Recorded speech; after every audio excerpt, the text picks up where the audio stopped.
para iniciar esta sesión del miércoles 18, antes le voy a ofrecer la palabra al señor secretario para dar lectura a la cuenta.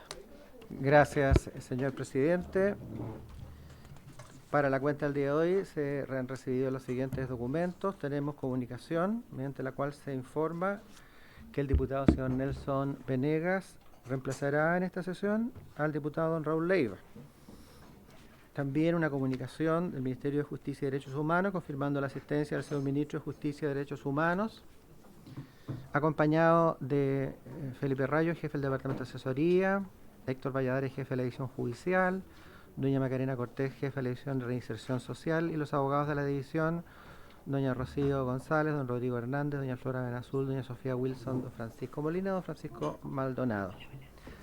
También, señor presidente, tenemos la solicitud de la diputada señora Erika Olivera en relación a un proyecto de su autoría que es el de reforma constitucional que reconoce el derecho de todas las personas a la recreación, al deporte, Boletín 17.113-07, 17.113-07.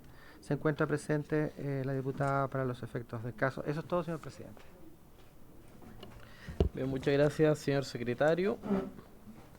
Le ofrezco la palabra a la diputada Erika Olivera, quien ha solicitado la palabra sobre la cuenta, a propósito de lo que usted mencionaba. Sí, muchas gracias, presidente. Saludo al ministro y a toda la comisión. Presidente, este es un proyecto que ya pasó su tramitación en la Comisión de Deportes. Este proyecto vino acá a esta comisión primero, solicitamos que fuese a deporte y que después volviera acá. Este proyecto, presidente, lo que busca en el fondo es que el deporte, la actividad física y la recreación estén reconocidas en la Carta Fundamental, y lo que hizo la Comisión de Deportes fue acoger observaciones, por lo tanto sufrió una modificación y se presenta una indicación sustitutiva dentro de la tramitación, observaciones que planteó el Ejecutivo, que plantearon dos profesores, uno de ellos profesor de Derecho Constitucional, el profesor Alejandro Cárcamo, y otras observaciones que planteó el profesor de Derecho Deportivo de la Universidad de Chile, el profesor Daniel Orsi. Por lo tanto, es un proyecto que para nosotros, por lo menos, la Comisión de Deporte quedó bastante completo dentro de lo que se buscaba, que en el fondo lo que busca también es asegurar, que es una de las observaciones que nos hicieron dentro de la comisión, y no garantizar.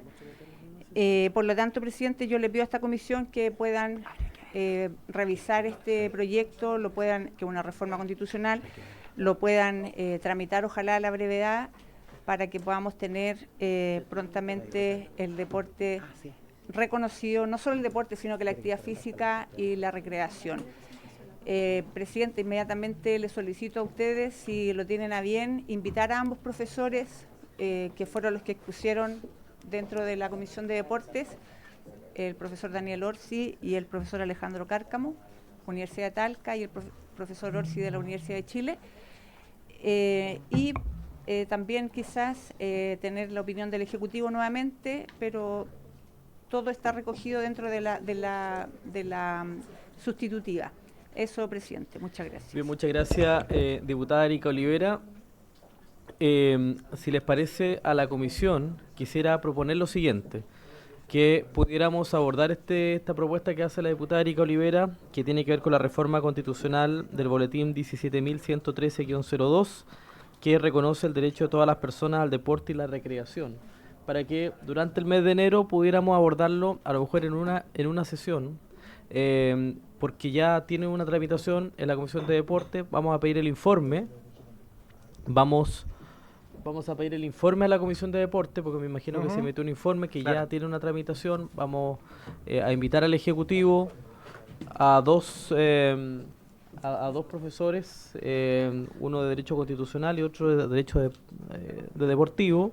Y bueno, si alguien más tiene que poder agregar, y podemos verlo durante el mes de enero. No podemos decirle la fecha porque tenemos hartos compromisos también, pero la idea es poder, dentro de las prioridades, a lo mejor en una sesión yo creo que es posible dar esa discusión luego que ya fue abordado en la Comisión de Deporte. Sobre el punto, diputado Leo Soto y luego el diputado Sánchez. presidente, no manifestar la disposición a revisar este proyecto. He estado revisando en la página cuál fue la moción parlamentaria, y busca establecer como un derecho fundamental de todos los chilenos y chilenas el derecho a la práctica deportiva en sus distintas facetas. Y entiendo que en la Comisión de Deporte se corrigieron algunas deficiencias que podría haber tenido en cuanto a la garantización de derechos, y yo creo que sería interesante que pudiéramos avanzar en una reforma constitucional que hoy día tiene enormes ventajas en la dimensión de salud. El deporte hoy día es salud, el deporte también tiene que ver con salud mental, tiene que ver con una práctica deportiva incluso a nivel masivo, que tiene enormes ventajas de todo tipo, incluso en materia de seguridad. Y me parece que yo creo que con 2 o 3 constitucionalistas que sean de confianza de esta comisión, y los que se han propuesto la tienen, podríamos resolverlo, presidente. ¿Sí? Diputado Sánchez. Muchas gracias, presidente. Sí, solo consultarle por su intermedio a la Secretaría cuántos proyectos de ley tenemos pendientes de discusión aquí en la comisión, porque precisamente la sesión pasada estábamos conversando sobre la necesidad de fijar un día adicional dentro de la semana para discutir distintos proyectos de ley que tenemos hoy día pendientes. Van llegando también algunas materias con urgencia del Ejecutivo. Y tenemos hartos temas que ver, o sea, no es por desmerecer, por supuesto, el proyecto de ley que se está presentando, que por supuesto que la vida sana y el deporte es bastante relevante, pero también pasan por esta comisión muchos otros temas vinculados con seguridad pública, con delitos, con reformas constitucionales. Hasta ahora yo creo que habíamos manejado bastante bien ese problema, porque es un problema, señor presidente, el de la gran cantidad de proyectos que tenemos pendientes y darle cierto orden. Y estábamos respetando de cierta forma un cronograma o el orden de tiempo de ingreso. Yo creo que eso debiésemos mantenerlo, señor presidente. Y en esa idea que había planteado usted la semana pasada de la necesidad de fijar un día adicional a la semana para tener sesión de comisión, quizás ojalá mantener en el tiempo esta práctica que usted ha mantenido de que al menos un día a la semana veamos proyectos de ley que sean de iniciativa parlamentaria, de iniciativa por moción. Creo que eso es importante porque en una comisión como esta ocurre mucho que terminas capturado de cierta forma por las iniciativas del Ejecutivo, y habiendo tantos proyectos de ley como este y como tantos otros que son de iniciativa parlamentaria, yo creo que es importante tener un día a la semana en que vayamos dándole curso a estos proyectos de ley de a poco, pero por supuesto siempre respetando el cronograma de la medida que vayan ingresando, que les vayamos dando curso. Muchas gracias. Sí, muchas gracias, diputado Sánchez. Solamente señalar que nosotros tenemos algunos proyectos que tienen urgencia al Ejecutivo y le estamos dando la prioridad en la tramitación: el proyecto de nombramientos judiciales, notarios y conservadores, la editorial jurídica, registros de llamados. También hay algunas propuestas de mociones parlamentarias de responsabilidad penal adolescente que tenemos pendientes, del diputado Longton. Antes también vimos algunas mociones, el diputado Benavente también planteó una propuesta que esperamos verla en enero, y obviamente le vamos a pedir a la Secretaría,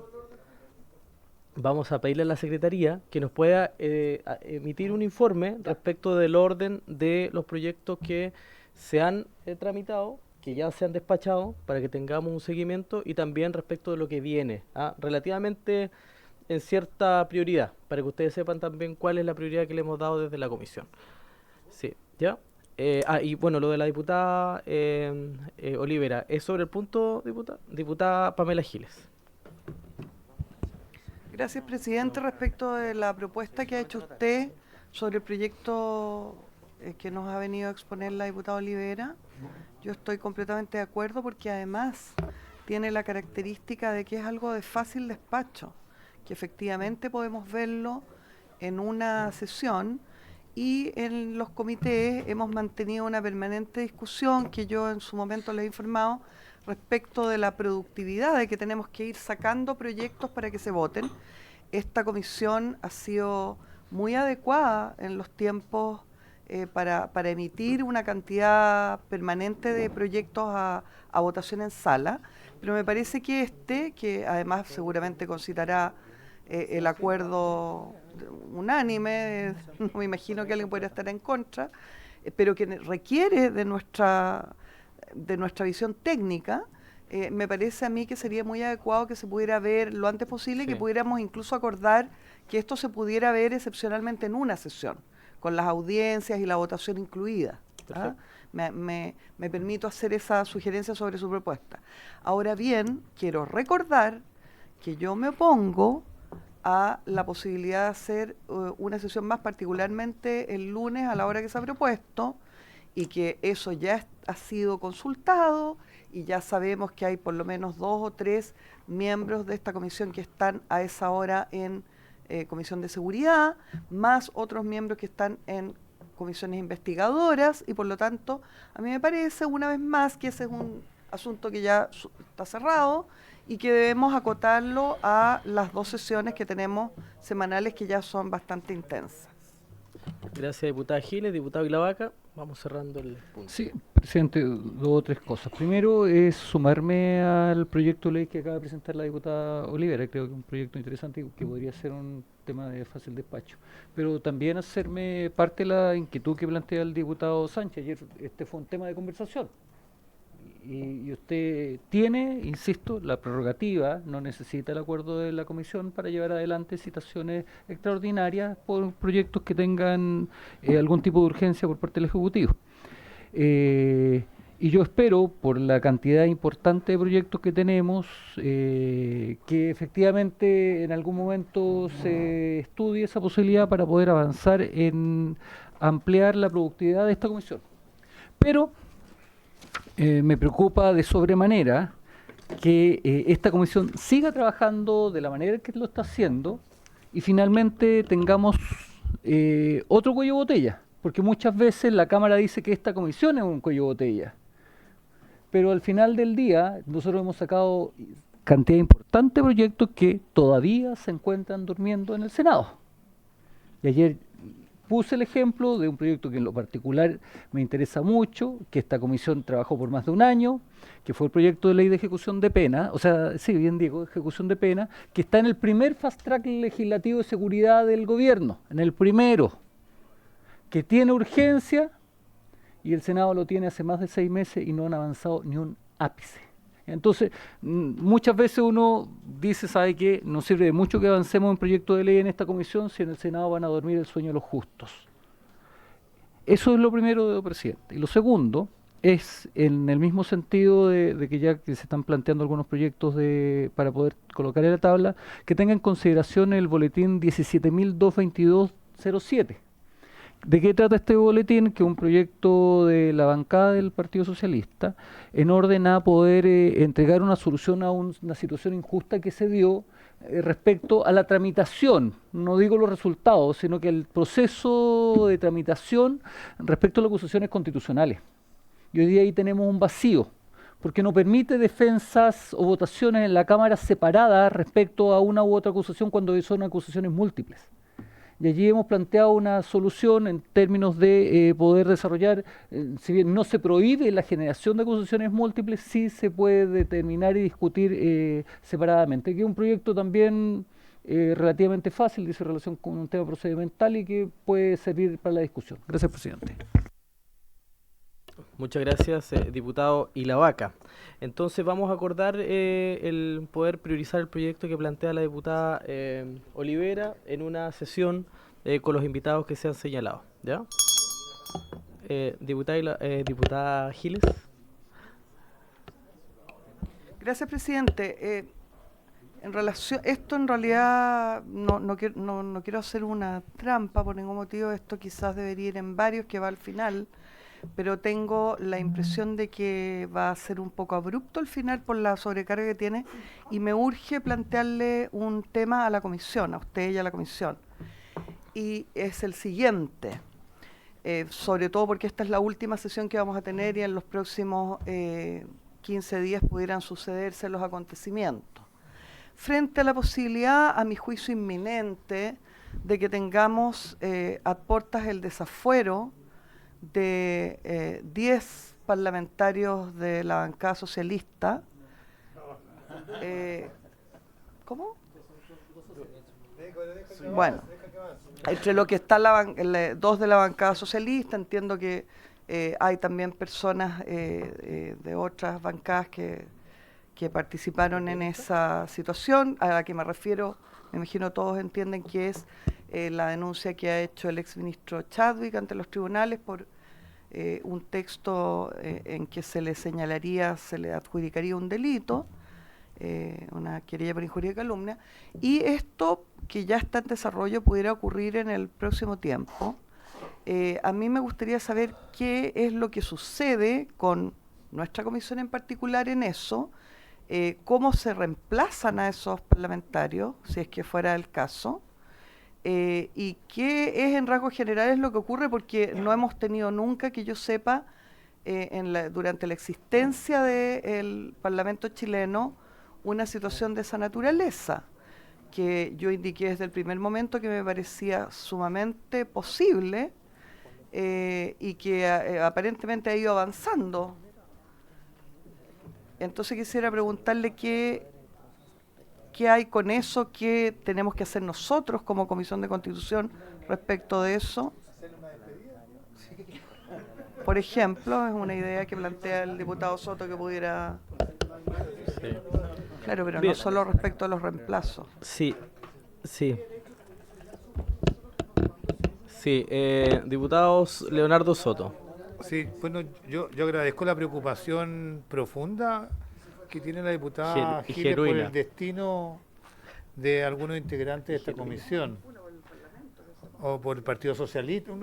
Es un poco difuso cuál es el interés, pero agradezco su preocupación de todas maneras por personas que conocemos y uno ha tenido un cierto afecto producto de la interacción durante estos años. Bueno, cada uno tiene que responder por las consecuencias de su acto y hoy día están en la justicia defendiendo sus derechos. La justicia, por lo que ha informado la prensa, se va a dar un mes para poder resolver esto, un mes a contar de hace 2 días atrás.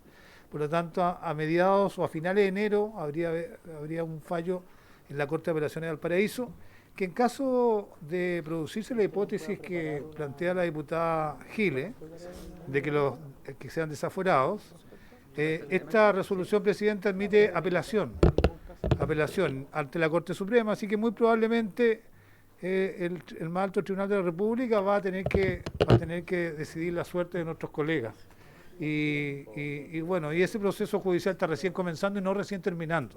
Así que yo llamaría que nosotros tuviéramos alguna tranquilidad respecto de lo que viene, sin perjuicio de que el destino de nuestros colegas está en manos de jueces. Así es. Bien, muchas gracias, diputado Soto. De todas maneras, es muy importante el punto que plantea la diputada Giles. Vamos a pedirle a la Secretaría que le pueda hacer llegar alguna minutita respecto a qué procede en estos casos, pero evidentemente tenemos que esperar que los hechos ocurran y vamos a esperar que determine entonces la justicia en este mes de investigación y de revisión de los casos. Bien. Continuando con la orden del día, entiendo que no hay más puntos varios. No hay más. Bien, ni sobre la cuenta. Quiero pedirle la anuencia a la comisión para poder invitar al señor subsecretario y también a los asesores del señor ministro para poder compartir esta tramitación, esta discusión. Bien, por favor. Bienvenido, señor subsecretario. Y a los asesores del señor ministro. Necesito pedirles... Sí, ya vamos a explicar.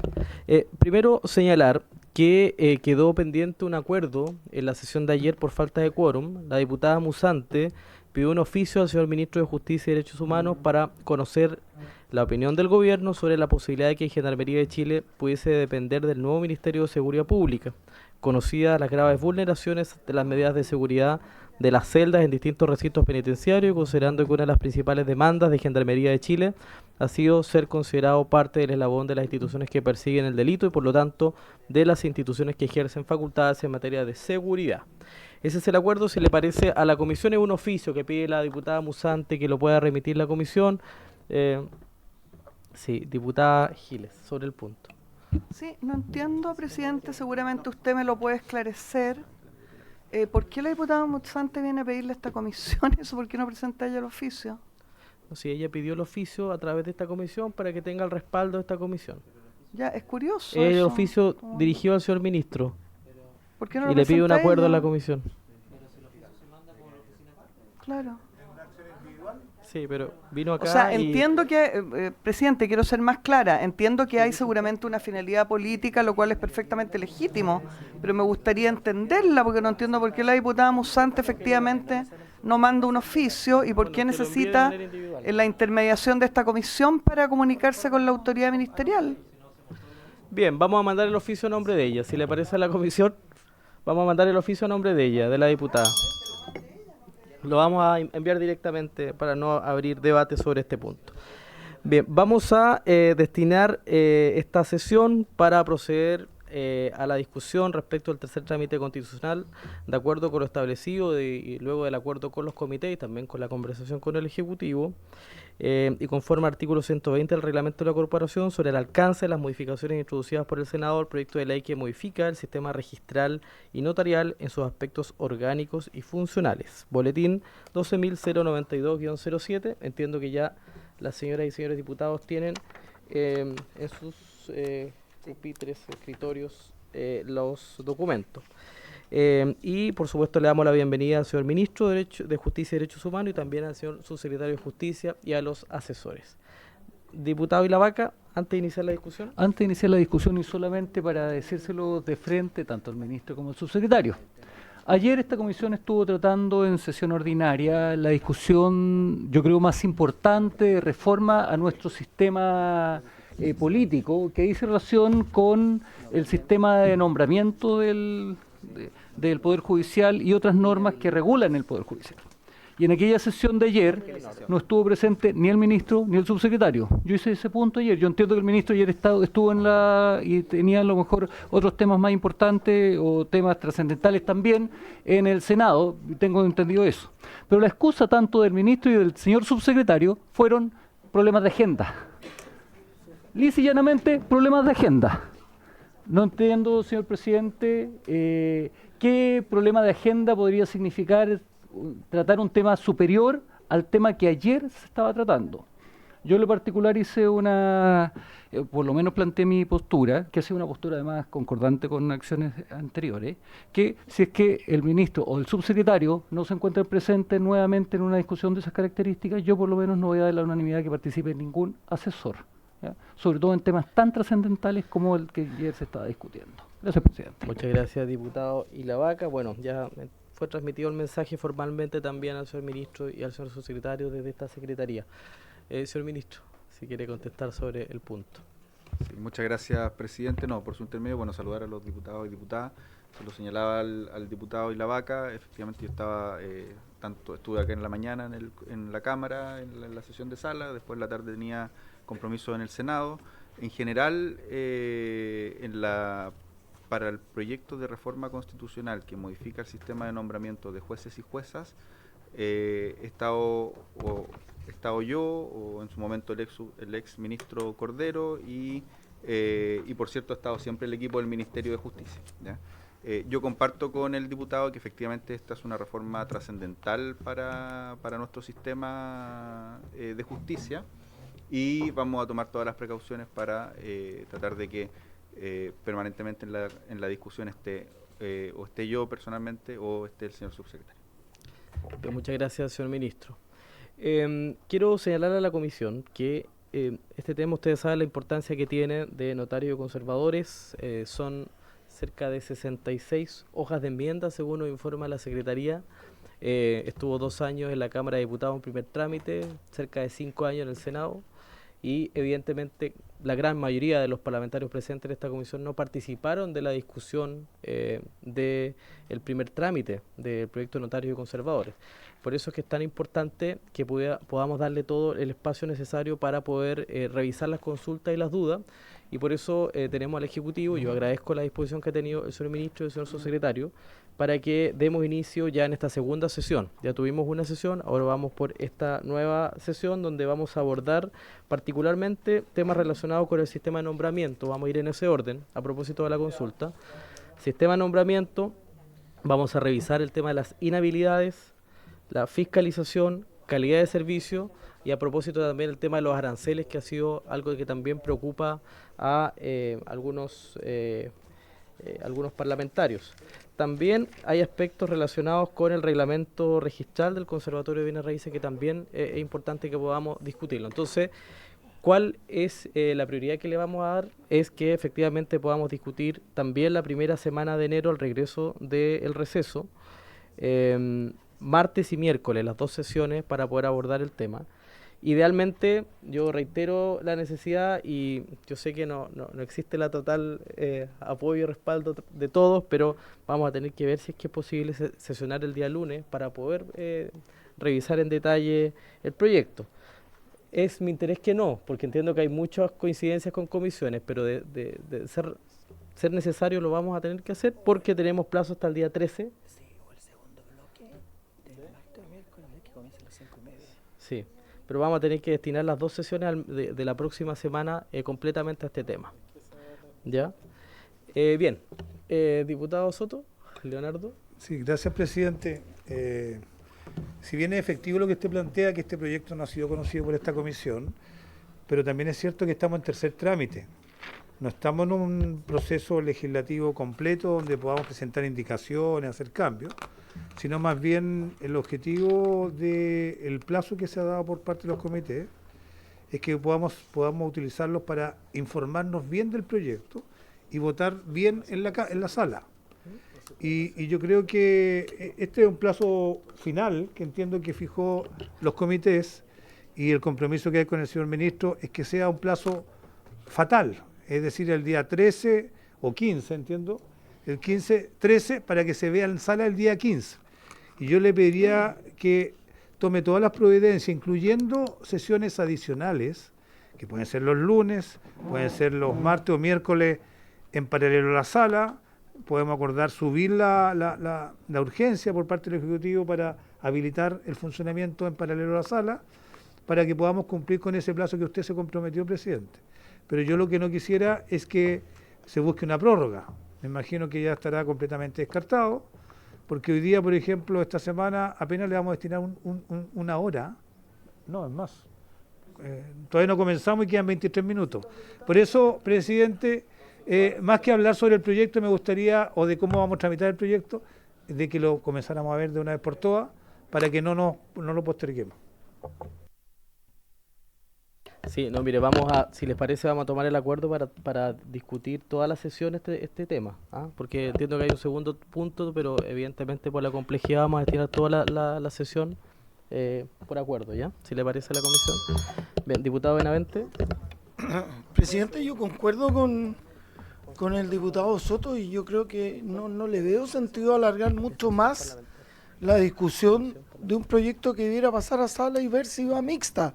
Yo agradezco la deferencia con los diputados nuevos, como yo, en la Cámara, digamos, y también en la vida. Pero este proyecto técnicamente ya pasó por la Cámara y estuvo mucho tiempo en la Cámara, entonces ya es un proyecto que esto que estamos haciendo de una otra manera, yo creo que estaría, no quiero decir de más, porque vuelvo a decir que nos ha servido a los nuevos para conocer un poco más el proyecto, pero yo creo que mucho tiempo más no se justifica, presidente. Y creo que debiera pasar a sala ya, digamos, la primera semana legislativa, tenerlo en sala. Yo le agradezco, diputado Benavente, muchas gracias, y también al diputado Leonardo Soto, pero yo quiero ser súper responsable, O sea, el comparado nomás tiene 243 páginas, 66 hojas de enmienda. 5 años estuvo en el Senado, que esté 2 semanas en la Cámara en un tercer trámite donde es conocer detalles respecto para, efectivamente, si se va mixta, saber qué se va mixta, porque le aseguro que los parlamentarios de nuestros comités no conocen los alcances de esta reforma. Entonces yo pido ahí un poco también de consideración. No vamos a legislar a la rápida. O sea, aquí vamos a tomarnos el tiempo necesario. Yo le agradezco al señor ministro porque ha tenido la disposición también de darnos estos espacios para poder discutir en este tercer trámite, y bueno, y resolveremos qué se va a la mixta, porque tampoco sabemos qué es cuáles son las discrepancias de fondo en la materia. Bien, entremos entonces. La sesión pasada se hizo un análisis general respecto de lo que viene y hoy día vamos a ir abordando los principales ejes del proyecto y vamos a partir con el sistema de nombramiento. Si le parece, señor ministro, usted haga referencia respecto al sistema de nombramiento de notario y conservador y auxiliar de la Administración de Justicia y luego vamos a abrir también la palabra a los señores parlamentarios. Muchas gracias, presidente. Una cuestión previa. Enviamos a la Secretaría este documento que me imagino que, entiendo que ahí lo tienen para poder repartirlo y enviárselos también de manera digital. Este documento, presidente, lo que hace es responder cada una de las consultas que surgió por cada uno de los diputados y diputadas en la sesión pasada, ¿ya? Entonces, nosotros nos habíamos comprometido a entregar por escrito, más allá de las respuestas que yo di ese día en la comisión, entregar más detalle de cada una de las preguntas que surgieron y con los antecedentes también que dan cuenta de las respuestas que dimos, ¿ya? Así que creemos que también puede ser un insumo importante, ya que efectivamente en la presentación general nosotros planteamos que este proyecto tiene un conjunto de ejes y las preguntas que surgieron fue por cada uno de esos ejes y aquí está el detalle de las respuestas, ¿ya? Entonces creo que puede ser un insumo importante para la decisión de la comisión en razón del informe que tiene que emitir el día 13 de enero. Presidente, en razón de lo mismo, efectivamente en la sesión de hoy la idea sería que nos pudiéramos concentrar en tres ejes. Uno que es el sistema de nombramiento propiamente tal, dos, la regla sobre inhabilidad y tres, los aspectos vinculados con la fiscalización, ¿ya?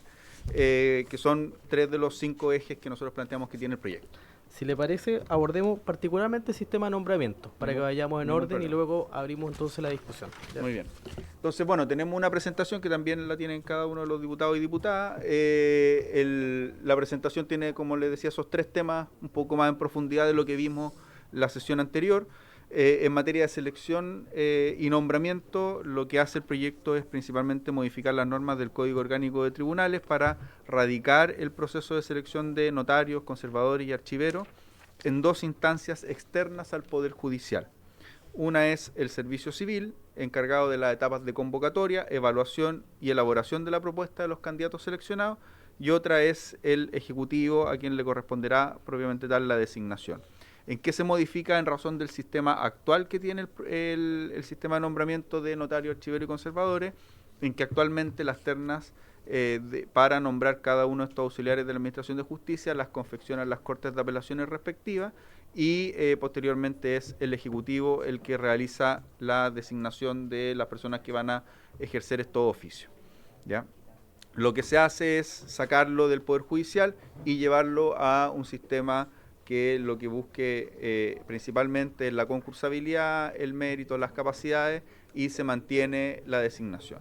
La primera etapa, tal como dice ahí, se hace aplicable un proceso de selección análogo al previsto para la alta dirección pública, regulado además por normas especiales que se prescriben al efecto con el objeto de establecer mecanismos y evaluaciones basadas principalmente en el mérito para favorecer el desempeño de estos oficios.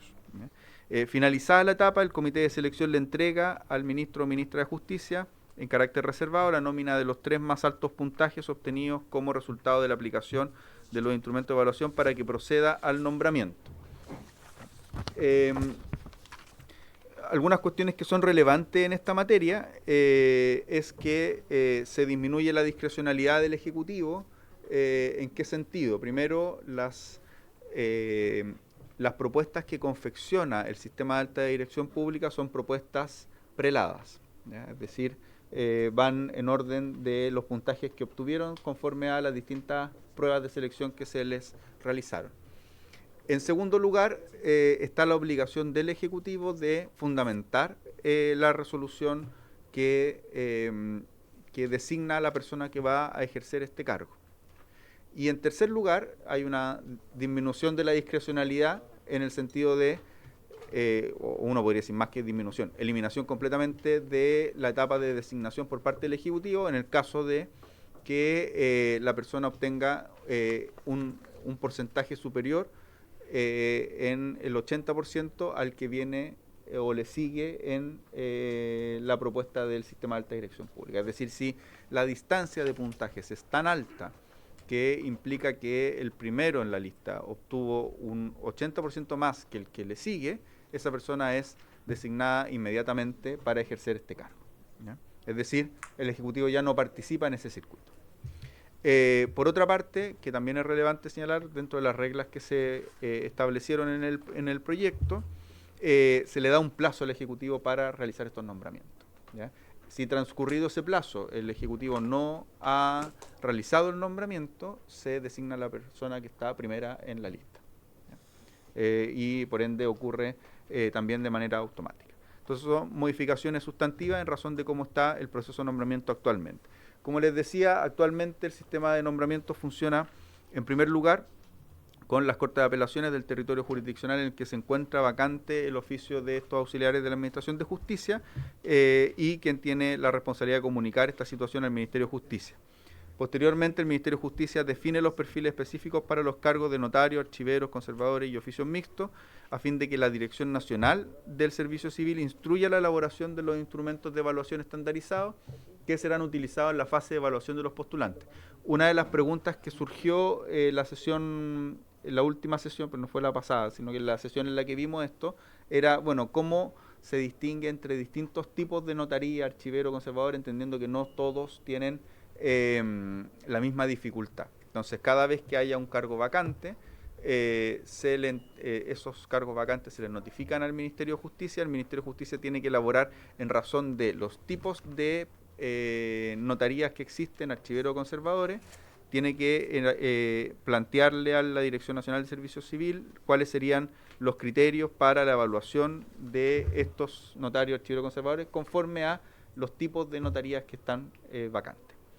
La Dirección Nacional de Servicio Civil realiza la convocatoria para la cual no podrá condicionar la postulación o selección al cumplimiento de requisitos diversos a los previstos en el artículo 463 bis del Código Orgánico de Tribunales, es decir, principalmente aquellos requisitos que son los generales para ser nombrado notario, archivero o conservador. Luego viene la etapa de convocatoria y selección. En la etapa de convocatoria y selección, la evaluación de los postulantes se efectúa en la respectiva etapa de forma objetiva a través de la rendición de uno o más instrumentos de evaluación destinados a la medición de 3 ámbitos que nos parece que son relevantes.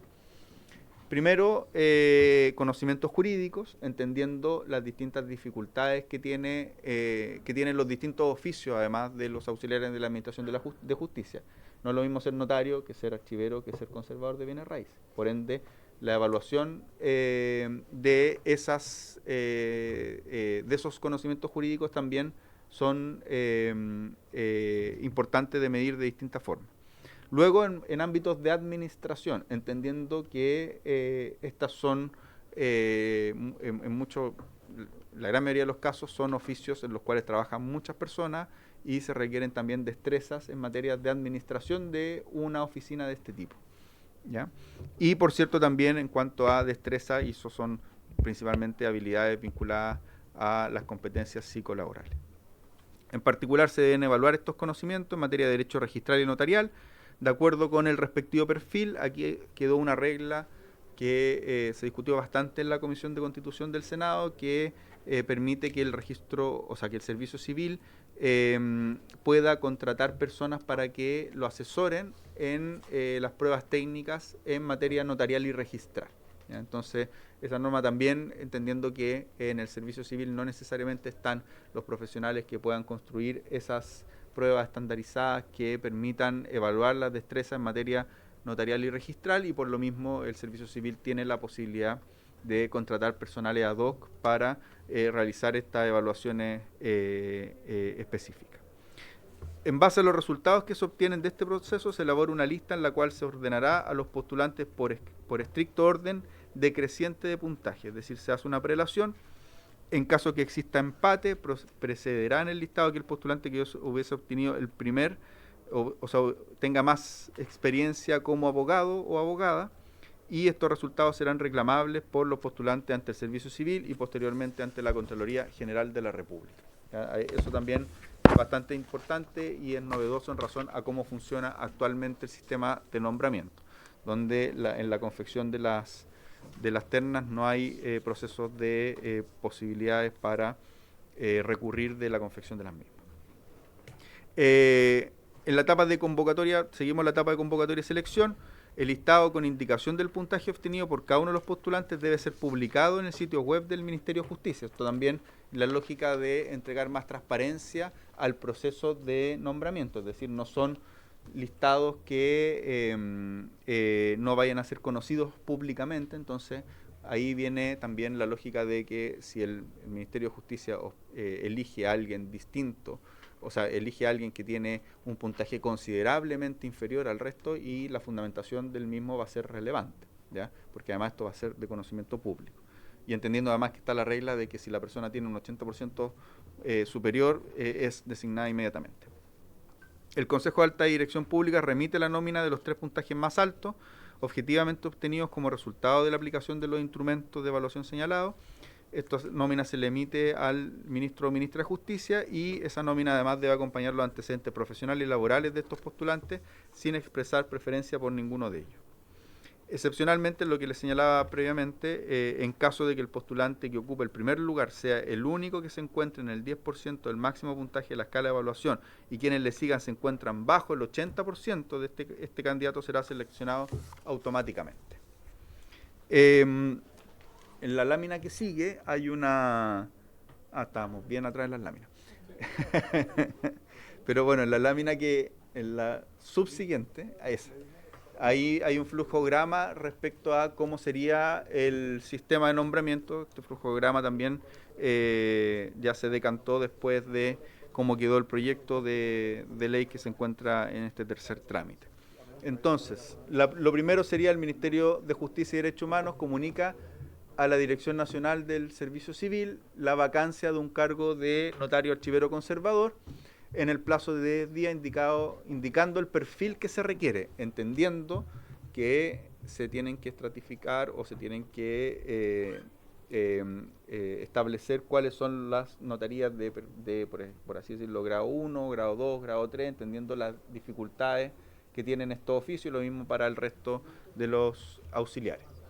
Se realiza este concurso público, se elabora la convocatoria con evaluaciones estandarizadas que medirán conocimientos, más o menos lo que ya les señalaba, en administración, derecho notarial y registral, otras destrezas, se indica la escala de evaluación aplicable, no podrán exigirse otros requisitos que los establecidos expresamente por la ley, y no podrá darse preferencia a quienes hayan sido notarios, archiveros o conservadores.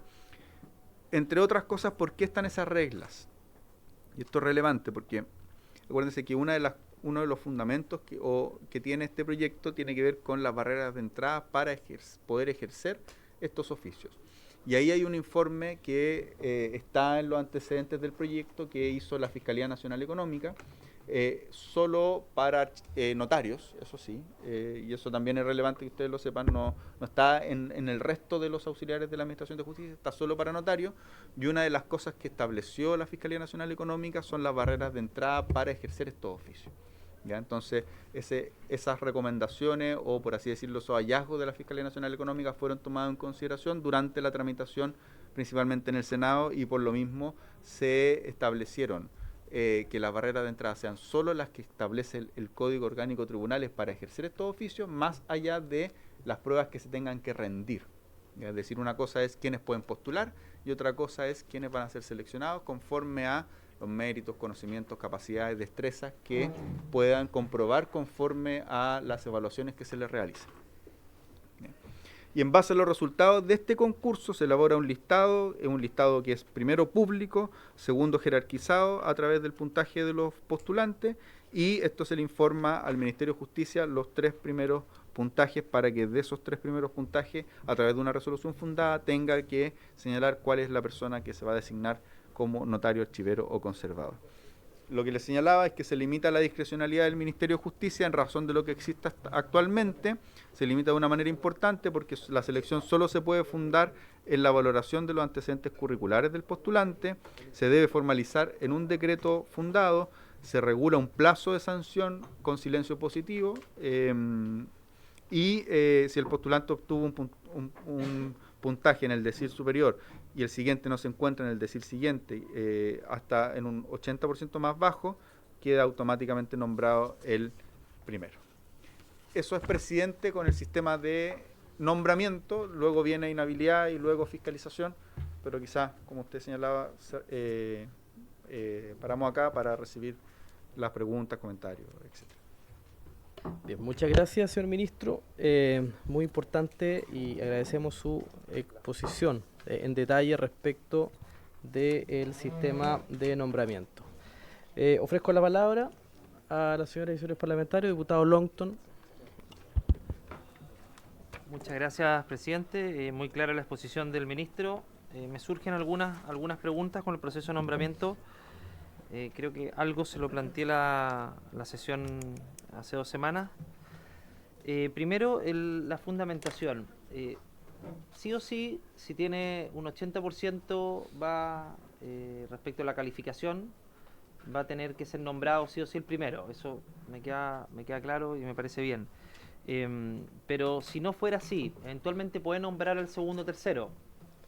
Mi duda es cómo va a fundamentar eso, porque si esto es en base antecedente a elementos objetivos que tienen que ver con pruebas de conocimiento y distintas cosas que se analizan en su mérito, pero con un análisis objetivo, eliminando al máximo la subjetividad, ¿de qué manera puede fundamentar una resolución eligiendo uno u otro si los antecedentes vienen sumamente claros respecto a los puntajes por parte del Servicio Civil? En segundo lugar, presidente, se establece que no puede darse preferencia a notarios, archiveros, conservadores en la convocatoria. Quiero entender bien, ¿es en la convocatoria o al momento de analizar los antecedentes? Porque creo que también lo tocamos la otra vez, respecto a la carrera funcionaria y la posibilidad de que quienes llevan muchos años en el servicio, que esto igual que los funcionarios públicos, puedan ascender y tener más que prioridad, yo me imagino algo así más que por mérito, por partir con un puntaje, cuando decir, mira, ¿sabes qué? Lleva tantos años en el servicio, por lo tanto, esto debería partir con un puntaje base, independientemente que después, obviamente, los postulantes que vengan de afuera puedan tener posibilidades de estar por sobre incluso de alguien que viene de adentro, entendiendo que tuvieron un mejor desempeño quizás en las pruebas de conocimiento. No sé si se exploró eso o hay algo parecido respecto a que se valore la experiencia respecto a quienes están de notarios, archiveros y conservadores. Y por último, presidente, solamente modo curiosidad de que se incorporó que el abogado, en caso de empate, se va a preferir al abogado que se hubiera titulado antes.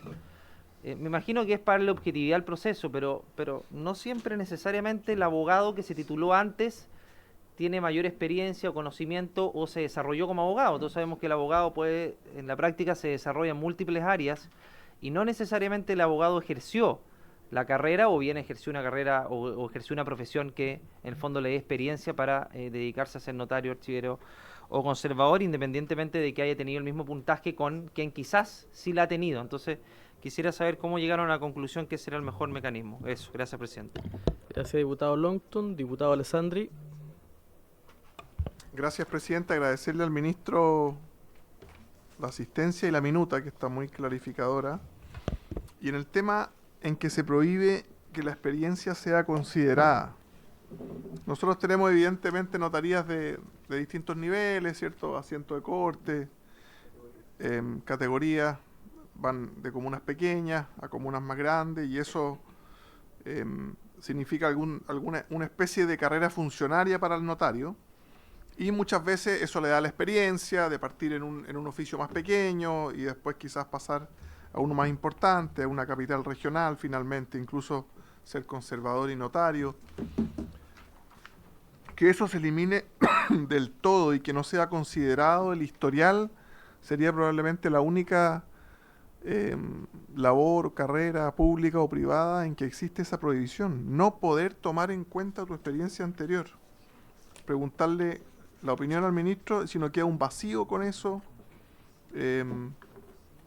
Y si no piensa que hasta ahora ha funcionado esto de tener que partir en una notaría más pequeña, ir pasando a una con asiento de corte, le ha dado experiencia a esos notarios o conservadores. Gracias. Bien, muchas gracias, diputado Alessandri. Diputado Leonardo Soto.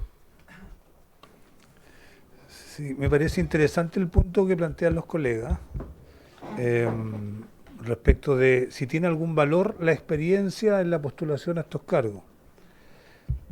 En el ámbito de la designación de jueces de letra sí lo tiene, entiendo. Por eso parten en juzgados pequeños, que probablemente son bastante complejos desde el punto de vista de la mantención del mismo juez y su familia, pero lo hacen porque saben que hacen, por así decir, mérito para llegar a una ciudad más grande o después a una capital regional. Y tiene ese sentido, porque si no va a ocurrir de que no va a haber nadie interesado para cubrir las comunas más pequeñas, que probablemente no son muy rentables. Es el tiene un doble sentido, de justificar el valorizar la experiencia y el hecho de cubrir las plazas que probablemente son mucho menos rentables o incluso desaconsejadas económicamente. Y todos hemos conocido jueces que han hablado de cómo partieron en pequeñas comunas costeras, en fin, pero con la perspectiva de ir acercándose a lugares más grandes. Ahora, yo estaría de acuerdo en valorizar la experiencia siempre que tuviera una buena evaluación, porque ahora el sistema establece una evaluación más objetiva de los notarios conservadores año a año. Entiendo que hay una entidad que los va a evaluar, y evidentemente alguien que tenga experiencia y buena evaluación es positivo, y alguien que tuviera experiencia pero una mala evaluación, yo creo que no podría tener ninguna preferencia. Y si se dan esas dos cualidades, mérito y experiencia, yo no veo cómo uno podría decir no tiene ningún valor, pero siempre que fuera con altas valoraciones. Gracias, diputado Leonardo Soto. Diputado Benavente. Gracias, presidente. A ver, presidente, la propuesta de la Cámara de Diputados contenía un consejo de nombramiento y que fue suprimido en el Senado y creo entender con la anuencia del Ejecutivo que prefirió esta fórmula. Bueno, obviamente siempre es aconsejable caminar hacia fórmulas que se apoyen lo máximo posible en el mérito o por lo menos en requisitos objetivos y que los espacios de discrecionalidad se reduzcan lo máximo posible, digamos. En tal sentido, ambas fórmulas tienen ventajas y desventajas, digamos, pero me gustaría un poco saber la opinión del Ejecutivo, qué variables consideró para optar por esta fórmula, porque el Consejo de Nombramiento sacaba el nombramiento de notarios conservadores del poder político. Si bien el poder político intervenía a lo mejor en la integración del mismo Consejo de Nombramiento, pero el nombramiento propiamente tal ya salía de la esfera del poder político. Y lo segundo, de verdad no entiendo un poco la razón de que en este nuevo sistema, el que incorpora el Senado, se radica al final el nombramiento. O sea, me parece bien que se combine alta dirección pública, una prueba de conocimientos. No obstante, vuelvo a decir, el sistema de la Cámara también me parecía adecuado. Pero me llama la atención que se radique en el nombramiento del ministro de Justicia, porque por último, yo sigo insistiendo que el nombramiento, en ese caso, si lo vamos a radicar en el poder político, debiese ser en el presidente de la República. Esas son mis dos preguntas, presidente. Bien, muchas gracias, diputado Benavente. Yo quisiera... sí.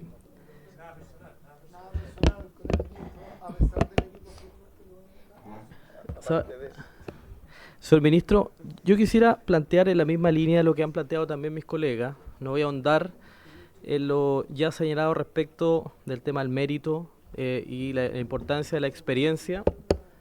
Diputado Benavente, sí, no voy a ahondar en el tema de la experiencia porque ya creo que ha quedado bien expuesto por parte de mis colegas.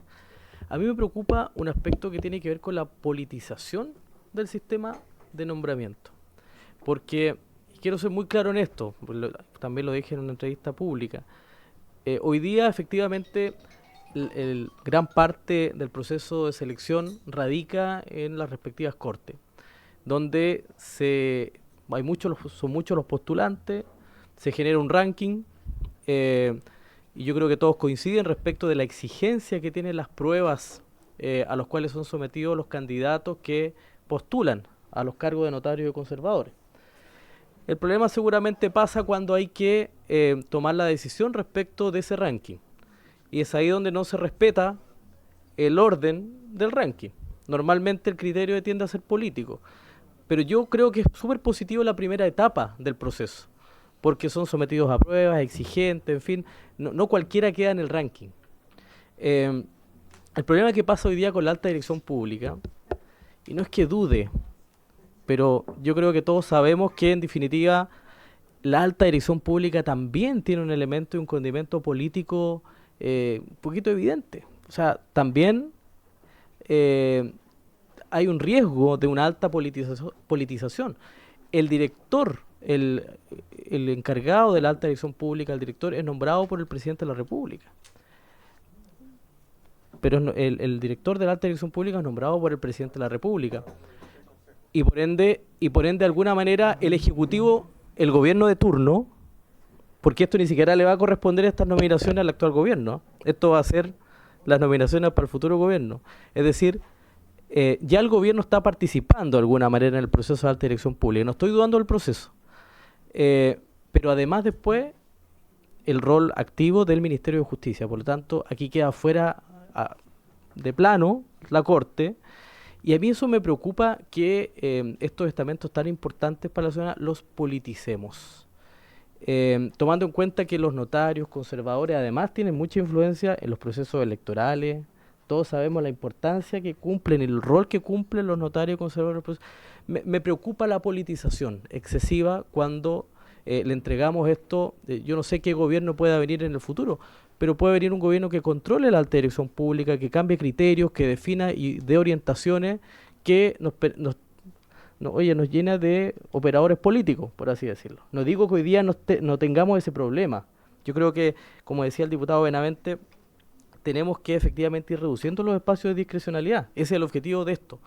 Pero yo creo que lo lógico hubiera sido un sistema más integrado donde participe la Corte, donde hayan donde participe el Ejecutivo, de tal manera de evitar efectivamente la politización. Mire, los conservadores, notarios y archiveros controlan las juntas electorales, nombran a los vocales de mesa, nombran los colegios de escrutadores, aceptan o rechazan las excusas, nombran los suplentes de los vocales, nombran los delegados del local de votación. Es decir, de verdad hay que tener cuidado respecto de politizar este sistema de nombramiento de notarios y conservadores. Y por supuesto que esto hace ruido a propósito del cuestionamiento respecto de la trayectoria y la experiencia que se ha planteado también con muy buenos argumentos por parte de mis colegas. Eso por mi parte, señor ministro. Antes, el diputado Sánchez.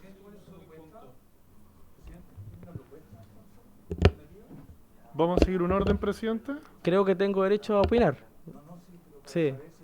El señor ministro me va a responder. Pero diputado ¿vamos Sánchez. a seguir un orden? Ya, Sí. muchas gracias. No, solamente sobre el punto de lo que señalaba, señor presidente, es algo que a mí también me preocupa bastante. Y francamente, y siendo súper sincero, y yo creo que aquí no voy a estar comentando nada que sea una novedad para la gran mayoría de los chilenos, no se me ocurre que más politizado podría estar el proceso de nombramiento de notarios y conservadores que lo que tenemos hoy día. O sea, insisto en el punto, o sea, aquí yo no estoy contando ninguna infidencia, esto ha sido materia incluso de reportajes en la prensa. El nivel de influencias que se ejercen desde gente involucrada en la política, desde gente involucrada en el Poder Judicial, gente bastante poderosa e influyente incluso con relaciones de parentesco, e incluso eso ha llevado a que nos encontremos aquí, si revisamos el comparado de este proyecto de ley, en la primera página. El comparado comienza por una indicación presentada que prohíbe el nombramiento en estos cargos de gente que tenga ciertas relaciones de parentesco. O sea, ya cuando tú ves que la cabeza de lo que viene de este proyecto de ley parte por ahí, quiere decir que evidentemente tenemos un problema. Si es que vamos y ahí quizás surge una propuesta más concreta, señor presidente, respecto a lo que planteaba en relación con alta dirección pública. No sé si es para hacerlo dentro del marco de la discusión de este proyecto de ley o quizás después que dediquemos una sesión a eso, pero recibir acá al presidente del Consejo de Alta Dirección Pública para que nos cuente un poco respecto a cómo está funcionando el sistema. Y quizás no hay razones para preocuparnos tanto. Yo personalmente creo que tenemos que buscar los mecanismos más objetivos y transparentes dentro del Estado para el proceso de nombramiento de estas personas en estos cargos que tienen estas responsabilidades, establecer ciertas limitaciones y restricciones. Y por eso, como lo he señalado, yo soy muy partidario de establecer esta prohibición a los parentescos, porque se ha abusado de eso. Se ha abusado de eso en el pasado, cosa de hurgar un poquito, tú te encuentras con hijos de hermanos, de hermanas, ha sido todo bastante noticioso incluso, y creo que yo creo que deja en vergüenza, estas situaciones dejan en vergüenza la política en nuestro país, dejan en vergüenza también cómo funciona el Poder Judicial, porque creo que es importante que destaquemos eso. Este no es un problema solo de los políticos. Aquí están jueces y ministros de corte metidos en la cueca. Entonces, tengamos cuidado con eso también y entendamos que este es un problema institucional y tenemos que, ojalá, ponerle la mayor cantidad de límites posible a que esto se mantenga en el tiempo y por lo mismo yo soy partidario de que la propuesta en esta materia se mantenga como viene del Senado. Muchas gracias. Bien, solamente a modo de contexto, el artículo 287 en la página 11, para que puedan revisar el comparado, entiendo, señor ministro, ¿no es cierto?, es lo que viene del Senado respecto al sistema de nombramiento. Y también, a propósito del tema de la alta dirección pública, llegó un oficio, ya hace como 2 o 3 sesiones pasadas, el 22 de noviembre, donde justamente la alta dirección pública plantea también algunas observaciones y cuestionamientos respecto de la aplicación de este tema. Entonces, vamos a pedir que, yo lo tengo aquí en mi carpeta, pero vamos a pedir que lo puedan enviar. ¿Ah, lo tienen ustedes? Ya. Que lo puedan revisar ahí a propósito de lo que estamos discutiendo. Bien. Señor ministro. No. Presidente, muchas gracias. Bueno, voy a partir por su pregunta porque me parece que es más general. Bueno, no sé si era pregunta o como más observación, pero voy a partir por su comentario que es más general. Efectivamente, presidente, lo que se busca con este proyecto es, o sea, el objetivo del proyecto es que las personas que van a ser nombradas para estos cargos sean personas que estén ahí por sus méritos, por sus capacidades, porque pudieron pasar adecuadamente un concurso y el resultado de ese concurso da cuenta de que son las mejores personas para desempeñar estos oficios que son muy relevantes para los ciudadanos y ciudadanas y son muy importantes para la administración de justicia, ¿ya? Alguien los tiene que nombrar. Eso es lo primero. Actualmente el sistema funciona en que las Cortes de Apelaciones elaboran las ternas y el presidente de la República designa a las personas dentro de esas ternas, ¿ya? Aquí es relevante la opinión que entregó a nuestro juicio. Es relevante la opinión que entregó la Corte Suprema de Justicia en esta materia. Opinión que está en los antecedentes que ustedes tienen del proyecto y que lo emitió directamente a través del oficio 363 de este año, del día 15 de octubre, y que le preguntó a la Comisión de Constitución del Senado respecto a varios aspectos, y dentro de ello el sistema de nombramiento que ya estaba firme en la tramitación del proyecto, ¿ya? Entonces la Corte Suprema reitera una opinión que ya venía desarrollando de manera bien importante y que de hecho era una de las críticas que había al proyecto que se despachó en primer trámite por parte de la Corte, ¿ya? Y que es una opinión que ha compartido la Corte en sus distintas jornadas de reflexión, pero además también lo planteó directamente en este oficio, que es el 363, en el mes de octubre de este año. La Corte, en el considerando noveno, dice, y voy a leer textual: a modo de reflexión previa o general, parece conveniente reiterar, y dice reiterar porque, como les decía, esto ya lo he planteado de manera constante en los últimos, uno diría, 5 años en distintos documentos públicos, ¿ya? Dice, parece conveniente reiterar que el Poder Judicial ha manifestado su profunda convicción en orden a quedar totalmente ajeno al sistema de notarios, conservadores y archiveros. Siguiendo esta idea matriz, no cabe sino compartir la propuesta en cuanto excluye a la judicatura de cualquier participación en el sistema de nombramientos a estos cargos. Señala que a ellos les parece que no debiera existir vínculos del Poder Judicial en materia de calificación, supervisión y control disciplinario alguno. Son más estrictos, por así decirlo, que la propuesta que hay. ¿Ya? Es decir, ellos no quieren participar de forma alguna en el sistema de nombramiento de notarios, archiveros y conservadores, e incluso no quieren tampoco ni calificarlos, ni supervisarlos, ni realizar control disciplinario, ¿ya? Entre otras cosas porque esto ha generado un conjunto de distorsiones de la labor central del Poder Judicial, que es la de ejercer jurisdicción, ¿ya? Entonces, como ha generado un conjunto de distorsiones importantes a la labor de ejercer jurisdicción, la Corte Suprema, no solo este pleno, que él fue el que emitió este oficio, que es muy contundente, sino que además distintos plenos con distintas composiciones, los últimos 5 años vienen señalando lo mismo, que el Poder Judicial no quiere participar bajo ninguna circunstancia en los procesos de nombramiento de notario, archivero o conservador, ¿ya? Nosotros, tomando esta opinión, se elaboró esta propuesta. ¿Cuál es el sistema que tiene nuestro país construido para realizar concursos públicos que sean objetivos, transparentes, meritocráticos, que tienen además un consejo que es plural?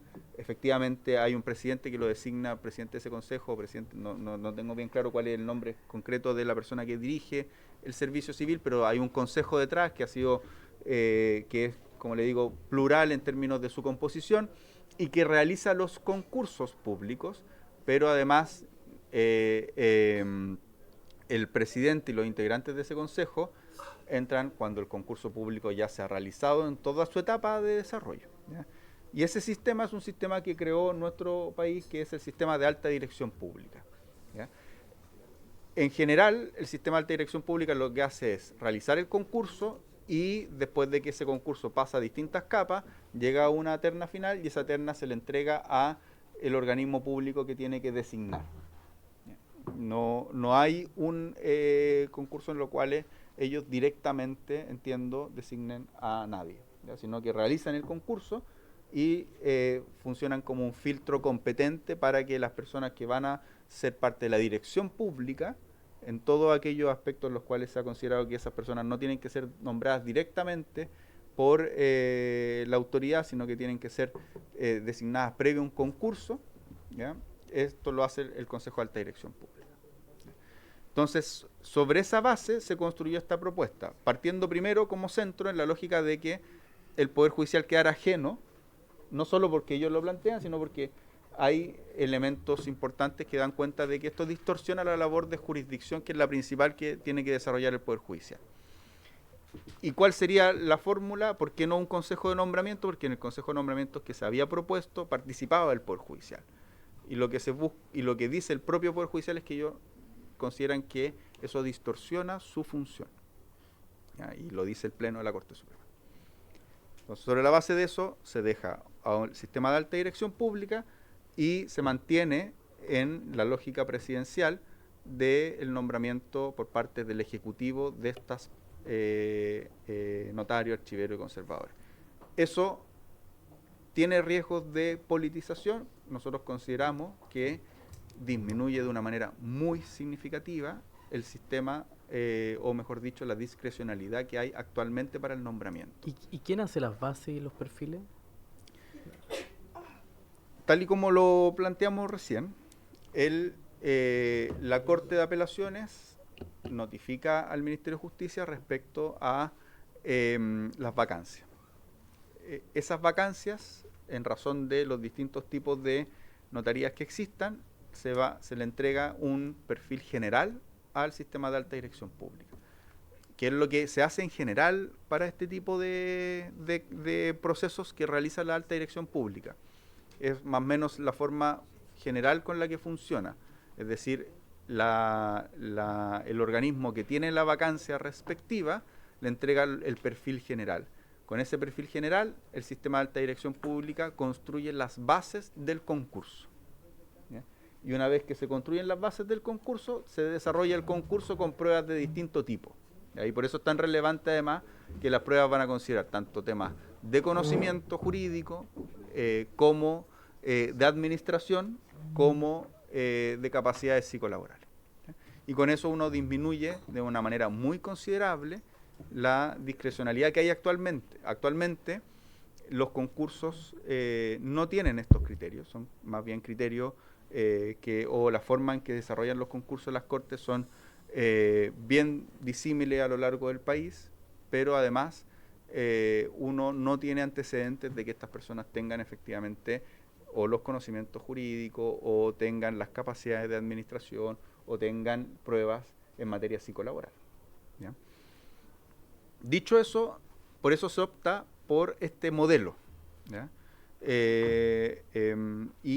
A nosotros nos parece que es muy relevante que ustedes tienen dentro de su antecedente lo señalado en el último informe por parte de la Corte Suprema. En cuanto a la voy ahora a las preguntas más específicas de cada uno de los diputados. En cuanto a la fundamentación, que es lo que preguntaba el diputado Longton, efectivamente está el criterio general de que si en estas 3 propuestas que se reciben, preladas con donde van además a estar publicadas en la página web del Ministerio, los puntajes que van a haber recibido cada una de estas personas, yo creo que la fundamentación para escoger al segundo o tercero tiene que ser una fundamentación muy, muy importante.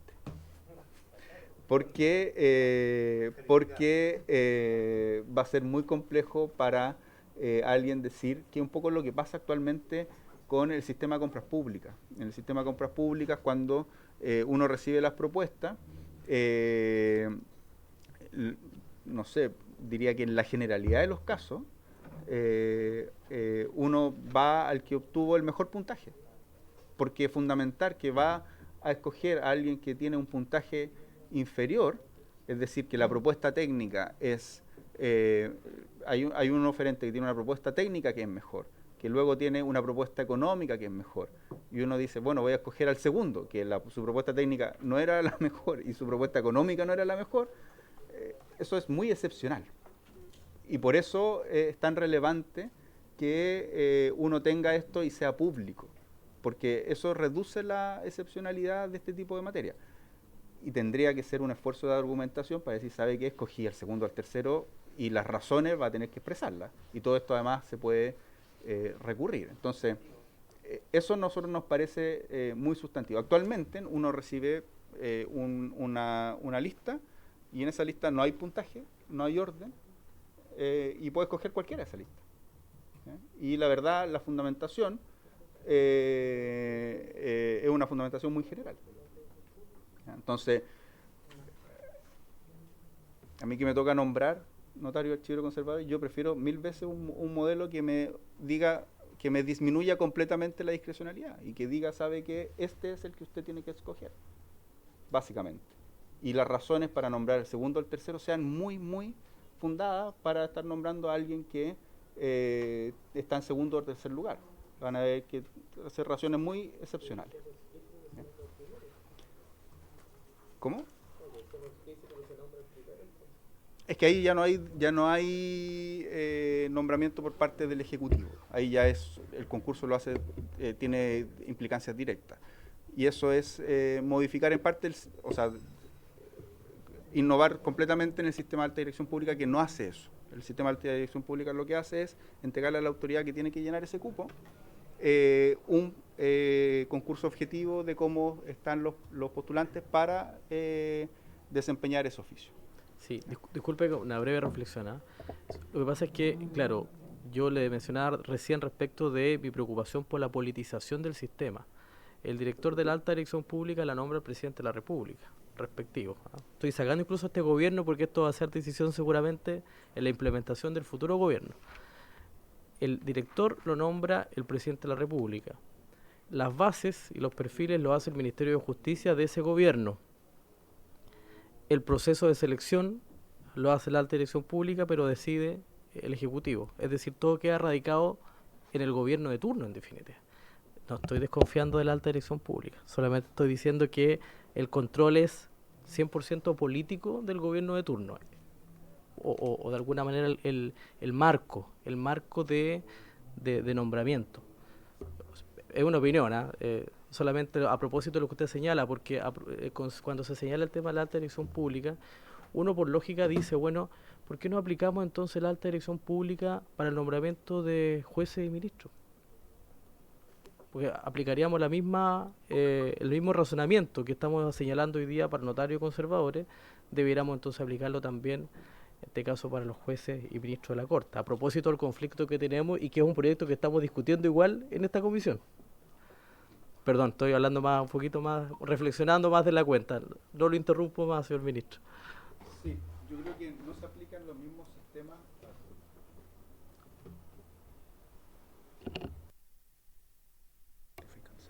Sí, yo creo que no se aplica el mismo sistema porque son funciones distintas. Los notarios archiveros conservadores no tienen una función de jurisdicción.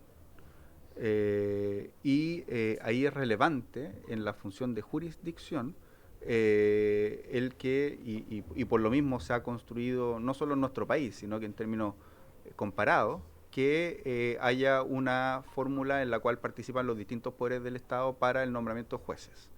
¿Ya? Entonces yo creo que eso es bien relevante porque ejercer la jurisdicción es algo completamente diferente a ejercer una función que es auxiliar de la administración de justicia, ¿ya? Que es principalmente o para dar fe de los documentos o para llevar adelante el sistema registral.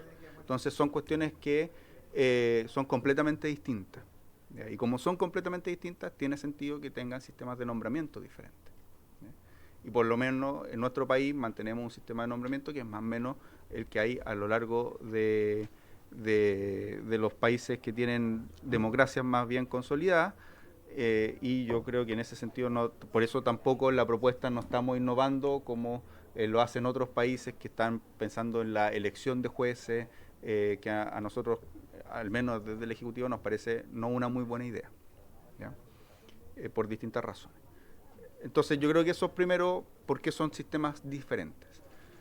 Segundo, en esta materia en particular, uno podría decir, bueno, la Corte tiene buenas razones para decir que queremos estar ajenos al nombramiento, y el sistema de alta dirección pública tiene, entre otras cosas, el sistema que hemos construido que nos permite escoger a los altos cargos directivos de la administración pública. Hemos construido un sistema que, por cierto, está objeto de revisiones, de críticas, de cuestionamientos, pero hemos construido un sistema en el que hay un consejo que dirige el Consejo de la Alta Dirección Pública, que es ratificado por el Senado. Y hay un presidente de ese consejo que es efectivamente designado por el presidente, ¿ya? Pero no el consejo es quien tiene las facultades propiamente tal de decisión al interior del Consejo del Servicio Civil, ¿ya? Y ese es un consejo plural en el cual hay ratificación del Senado. No es totalmente preciso decir que es el gobierno el que va a elaborar las bases del concurso. El gobierno va a entregar los perfiles generales del cargo, y una vez que se entregan los perfiles generales del cargo, se hacen en particular las bases del concurso, ¿ya?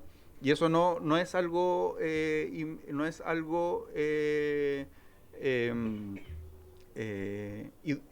igual, en el fondo, no es símil, ¿ya? Porque cuando uno entrega los perfiles, lo que hace es decir más o menos qué es lo que se requiere, y luego las bases del concurso establecen los requisitos específicos para aquello, ya que es lo que hace el Servicio Civil. Entonces, de hecho, uno en los perfiles entrega cuestiones bien generales, se los expone al Consejo de la Alta Dirección Pública, pero además el Consejo de la Alta Dirección Pública tiene la posibilidad de concretizar eso de una manera muy importante, ¿ya? Y uno se los expone al Consejo, Les entrega una idea de lo que van a ser lo que debieran ser los perfiles. Y el Consejo es el que decide al final cuáles son las bases específicas del concurso. Y el Consejo nuevamente es un consejo plural. ¿Ya? Entonces, no es completamente preciso decir es el gobierno de turno el que va a realizar todo el proceso. ¿Ya? Porque tiene hartos cortafuegos y tiene hartos balances para este proceso. Voy ahora a las preguntas específicas. Respecto a la fundamentación, creo que ya señalé la trayectoria. Lo que hace el proyecto es establecer cuáles son los requisitos generales para este oficio, que son los que establece el Código Orgánico de Tribunales, y no innova en eso. Para ejercer cualquier cargo de notario, archivero, conservador, usted requiere ser abogado o abogada con título, con una experiencia de los menos 5 años y no estar afecto a ninguna inhabilidad o incompatibilidad. Esos son los requisitos generales. Y lo que hace el proyecto es decir, estos son los requisitos generales, por ende cualquier persona que cumpla con esos requisitos puede postular a los concursos, y luego en el proceso de evaluación se pueden establecer ciertas evaluaciones, o mejor dicho, ciertos criterios para realizar la evaluación, y dentro de ellos está la experiencia. Es decir, por ejemplo, para una notaría, un conservador o un archivero que tiene un nivel de dificultad mayor porque está porque es asiento de corte, porque está en una ciudad importante, porque lleva o porque mezcla las dos funciones, notario y conservador, o archivero y conservador, y se requiere una experticia mayor, ahí se puede valorar el hecho de haber ejercido previamente ese oficio. Se puede evaluar. Sí, eso es algo que uno pudiera ver si eso es o debería evaluarlo, por ejemplo. ¿Ya? Eso es una discusión muy, en la lógica del sistema, es muy razonable darla. Y la tercera, anoté solo el título, así que no me acuerdo bien lo que preguntó el diputado, pero que era lo de... sí, bueno, esa fue la lógica de objetividad, la regla de... pero también es algo que uno podría ver otras para algunos casos en particular, por ejemplo, en cierta notaría o archivero conservadores que fueran más complejos, evaluar otra regla que no necesariamente sea la de antigüedad en el título. Se vio esa porque es una regla, por así decirlo, bien objetiva, ¿ya? Pero efectivamente uno podría evaluar otra. ¿Ya? Esa es la fundamentación de esa, fue una regla objetiva. Bueno, respecto a lo que preguntaba el diputado Alessandri sobre la experiencia, creo que ya contesté. El diputado Soto preguntaba básicamente lo mismo, y el diputado Benavente preguntaba sobre el Consejo de Nombramiento, que también creo que al que ya me referí. El diputado Sánchez hizo más que todo una evaluación más general del sistema. Eso, presidente.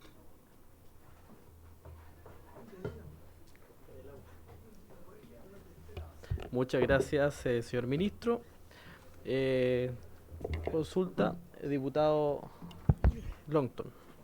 Gracias, presidente. Muy breve, el documento que manda la Dirección Nacional de Servicio Civil hace algunos cuestionamientos más técnicos, y quisiera a ver si se puede referir a ellos. Primero, respecto a los perfiles que señalan que el proyecto no establece que tienen que ser aprobados por el Consejo de Alta Dirección Pública, como ocurre con el resto de los cargos provistos por el sistema ADP. Su opinión al respecto, porque sería bueno dejarlo así, porque no habría racionamiento para hacer una distinción respecto a estos cargos. Respecto a la evaluación técnica, los postulantes señalan algo también relevante, que dice que esto se tiene que hacer por licitación, que tiene que ser la encargada de efectuar las referidas evaluaciones, y eso tampoco se establece, porque podría correr el riesgo, imagino yo, de hacer tratos directos o bien asignarlo a DEO, y eso obviamente que sería un problema. Y lo otro, respecto a la fase de la evaluación, no se señala la composición, dicen ellos, del comité de selección que establece el proyecto de ley. Entonces quisiera, ministro, que si es que obviamente tiene conocimiento de este documento, pudiera respondernos las dudas que plantea la Dirección Nacional de Servicio Civil, y que a mí me parecen, no sé si el resto de la comisión, pero relevante, si es que no está plasmado esto en el proyecto, poder precisarlo para que quede redondito. Eso. Bien, muchas gracias, diputado Longton. Señor ministro. Presidente, si usted lo permite, Felipe Rayo del Departamento de Estudios de la División Jurídica podría dar respuesta, que estudió este tema a profundidad. Perfecto, le ofrecemos la palabra a don Felipe Rayo. ¿Rayo? Sí. Perfecto. Muchas gracias por su intermedio, señor presidente. Sí, apenas llegó este documento, nosotros estudiamos sus alcances, porque efectivamente el Consejo el Servicio Civil juega un rol importante en el sistema de nombramientos y es por tanto importante atender a lo que son sus observaciones. En primer término, en cuanto a la crítica que se levanta, son 4 críticas las que realiza. Principalmente, primero, en tema de los perfiles de selección, nosotros entendemos, ellos dicen se requiere especificar que estos deben ser aprobados por el Consejo de Alta Dirección Pública, que la normativa, la pueden después revisar con tranquilidad, el artículo 287, regula pormenorizadamente el tema de del desarrollo de los perfiles del cargo. Por ejemplo, el literal A parte diciendo que, bueno, corresponde al ministro de Justicia ejercer el rol de autoridad competente para estos procesos. En dicho contexto, deberá definir perfiles específicos y uniformes para los cargos de notarios, conservadores, archiveros y oficios mixtos. En base a estos perfiles, que deberán ser informados a la Dirección Nacional. Luego, la Dirección Nacional, esto juega como una propuesta, también cumple un rol. Y por ejemplo, el literal B dice el Consejo de Alta Dirección Pública, un poquito más adelante, el literal B, creo, párrafo segundo, indicará los lineamientos relativos a la definición de perfiles de selección de estos cargos, teniendo en especial consideración las normas de los párrafos 7, 8 y 9 del título 9. Si además nosotros aludimos a las disposiciones que regulan estos procesos, porque estas son reglas especiales, pero que supletoriamente rigen la normativa de la Ley 19.882, el artículo 49 también dispone que estos perfiles tienen que ser aprobados por el Consejo de Alta Dirección Pública y comunicados a la Dirección Nacional del Servicio Civil para su registro. ¿Artículo? Ese es el artículo 49 de la Ley 19.882. Solo para complementar un poco lo que está diciendo Felipe, quizás lo iba a decir, pero... bueno, lo voy a decir yo, pero el artículo 287 del proyecto establece que el proceso de selección para proveer los cargos a los funcionarios de la segunda serie del escalafón secundario del Poder Judicial se sujetará a las normas aplicables a los altos directivos públicos del segundo nivel jerárquico contenida en el párrafo 3 del título 6 de la Ley 19.882. Entonces, lo que estaba señalando Felipe es que, como se remite a esa ley, en esa ley, en el artículo 48, se establece que el Consejo de Alta Dirección Pública, previa aprobación del perfil del cargo por intermedio de la Dirección Nacional, estos perfiles serán aprobados por el Consejo de la Alta Dirección Pública. ¿Se entiende? Pero nosotros estamos completamente abiertos porque es parte del proyecto lo que ellos señalan y si es necesario dejarlo más claro, se deja más claro. Pero creemos que lo que está actualmente en el proyecto ya satisface la observación que ellos señalan. Por su intermedio, señor presidente, Sí, continúo continúa. con las observaciones. En segundo lugar, el Servicio Civil apunta a la necesidad de asegurar el adecuado desarrollo de los procesos de selección. Y concretamente dicen deberían cumplir con un alto estándar de protección de los sistemas informáticos. Nosotros consideramos, de una primera revisión, que la precisión que se solicita dice relación con el cumplimiento de deberes generales por parte del servicio, que no afectan a un tema específico como es los procesos de selección de notarios, conservadores y archiveros. Y es más, acorde a la ley al artículo 19 de la Ley 19.880, que regula la transformación digital del Estado, esto va a tener que ser así, por disposiciones generales. Esa disposición dice: los órganos de la administración estarán obligados a disponer y utilizar adecuadamente plataformas electrónicas para efectos de llevar expedientes electrónicos, las que deberán cumplir con estándares de seguridad, interoperabilidad, interconexión y ciberseguridad. Entonces, la normativa general parece recoger esto, sin perjuicio que no es un tema que debiese regularse concretamente respecto de estos procesos de selección, sino pudiera ser una cuestión más general. En tercer lugar, el Servicio Civil apunta a la necesidad de que se especifique, definir vía que, digamos, las evaluaciones que ha de realizarse se definan vía licitación de esta entidad, licitación pública. Nuevamente, creemos que en general la contratación de servicios a través de propuestas públicas es un principio general, aplicable al quehacer de todos los servicios que integran la administración del Estado. Eso es el artículo 9 de la Ley Orgánica Constitucional de Bases Generales de la Administración del Estado, que dispone los contratos administrativos se celebrarán previa propuesta pública en conformidad a la ley. Inciso segundo, el procedimiento concursal se regirá por los principios de libre concurrencia a los oferentes, al llamado administrativo y de igualdad ante las bases que rigen el contrato. Por tanto, nuevamente, pareciera que esta cuestión es básicamente la aplicación de disposiciones generales que también son aplicables para estos concursos. Y por último, y esto quizás es lo más sustantivo y que quizás sea bueno tenerlo bien presente, el Servicio Civil nos dice que se podría modificar de forma expresa el COD a efectos de regular la composición que deberá tener el comité de selección. Aquí señalar que aquí hay norma especial. El artículo 287 concibe reglas especiales que de alguna forma no consideran la existencia de un comité de selección, ¿ya? Este procedimiento no contempla la existencia de una comisión de evaluación, sino básicamente la objetiva elaboración de un listado en el cual se indicarán los puntajes obtenidos por los postulantes. La idea de este procedimiento es que la selección se efectúe exclusivamente en base a los resultados obtenidos de la rendición de los instrumentos de evaluación objetivos, eliminando la intervención de instancias que agreguen discrecionalidad al proceso.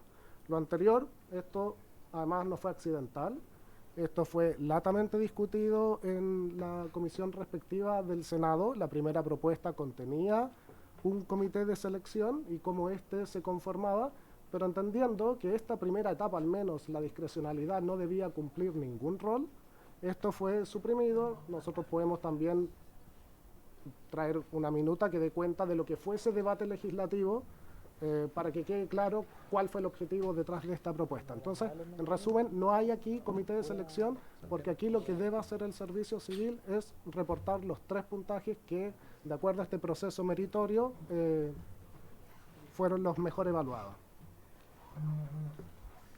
Bien, muchas gracias, Felipe Rayo. Muchas gracias, Felipe. Ofrezco la palabra. Vamos quedándose. Diputado Ilavaca. Gracias, presidente. Primero, una reflexión respecto al sistema. Yo creo que, a diferencia de lo que acaba de señalar el presidente, creo que hoy día el sistema de alta dirección pública es un sistema de alto estándar que ha generado una evaluación positiva de manera general respecto a los procesos de nombramientos como tales.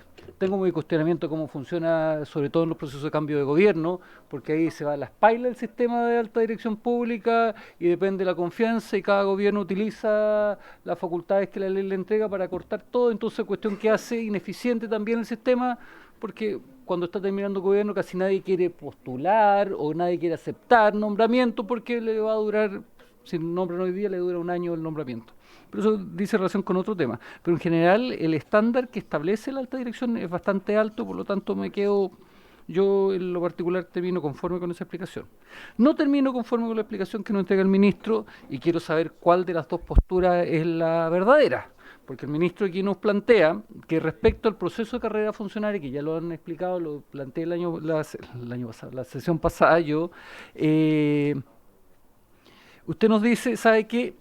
Lo que sucede es que no es que se termine completamente la carrera funcionaria, lo que sucede es que se podrá establecer un puntaje respecto al tiempo de permanencia. Se podrá, es decir, nadie me asegura que efectivamente, por ejemplo, para una notaría categoría 1, en Santiago, por ejemplo, cualquiera pueda acceder y, por ejemplo, que el notario que partió en una notaría de una comuna, por darle un ejemplo, la comuna de Los Lagos, y lleva años trabajando en la comuna de Los Lagos, ha hecho una buena labor, tenga que competir en las mismas condiciones que cualquier persona que viene de fuera del sistema.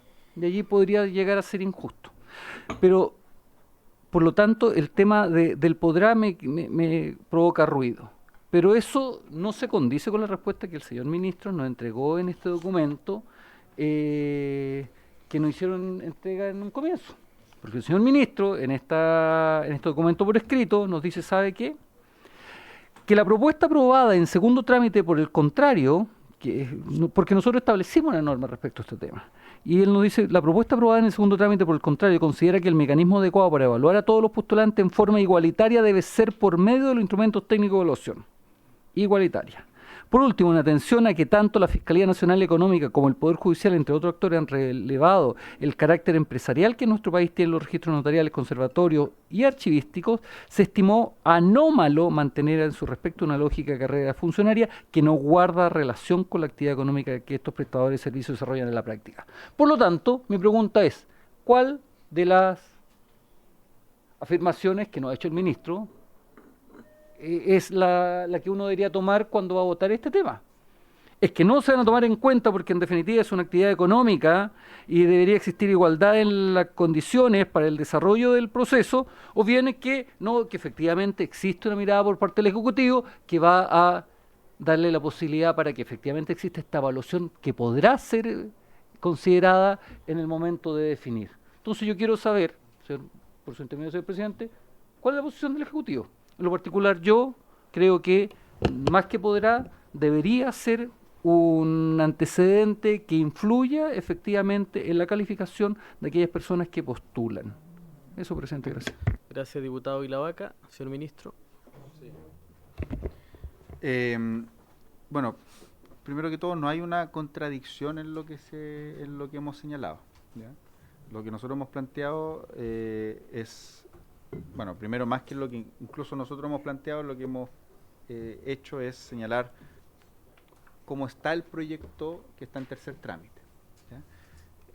La opinión del Ejecutivo es coincidente con cómo está el proyecto, ¿ya?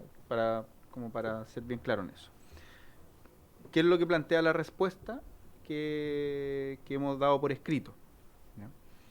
Primero, que no hay barreras de entrada para las postulaciones. Y esas barreras de entrada no hay, entre otras razones, por las que nos entregó la Fiscalía Nacional Económica, por la discusión que se ha dado respecto a que el Código Orgánico tiene para desempeñar estos oficios solo 2 requisitos legales. Es decir, ser abogado o abogada con más de 5 años de experiencia y no estar sujeto a ninguna de las inhabilidades que establece el Código Orgánico de Tribunales. ¿Ya?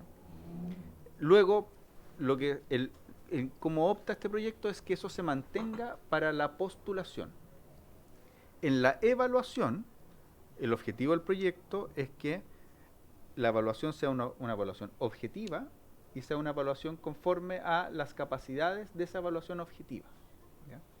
Aquí hay 2 cuestiones que son relevantes. Una es que como se tienen que hacer perfiles, porque no todas las notarías son iguales, no todos los archivos son iguales, se tienen que hacer perfiles conforme a las dificultades que tengan cada una de esas notarías. Los instrumentos de evaluación tienen que ser coherentes con eso, ¿ya? ¿Qué es lo que nosotros hemos dicho? Y lo que está en el proyecto y está de hecho más abajo en la respuesta que damos por escrito. Superada esa fase, los postulantes, habiendo rendido todo esto, esta puede considerar para su elección la experiencia previa en el ejercicio de un cargo de naturaleza similar al que se concursa, lo cual debe ser, por cierto, debidamente fundado en la resolución, ¿ya? Es decir, la experiencia está dentro también de lo que se puede considerar. Hay una discusión ahí sobre si se puede o se debe, ¿ya? Y eso efectivamente es una discusión y una conversación. Al menos el modelo está hecho sobre la base de que no hay barreras de entrada, se tienen que hacer pruebas por tipo de notaría a la cual uno va a postular o tipo de oficio por el cual uno va a postular, y dentro de eso la idea es que se evalúe principalmente las capacidades, porque eso va a estar inserto en el tipo de proceso que se va a llevar adelante, y luego se podrá además evaluar la experiencia. Y claro, y la discusión es si eso efectivamente es suficiente para esta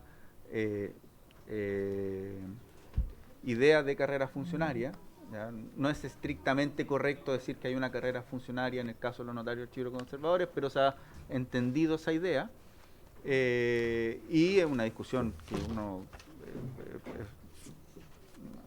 una conversación perfectamente de comisión mixta. Eso es lo que creo.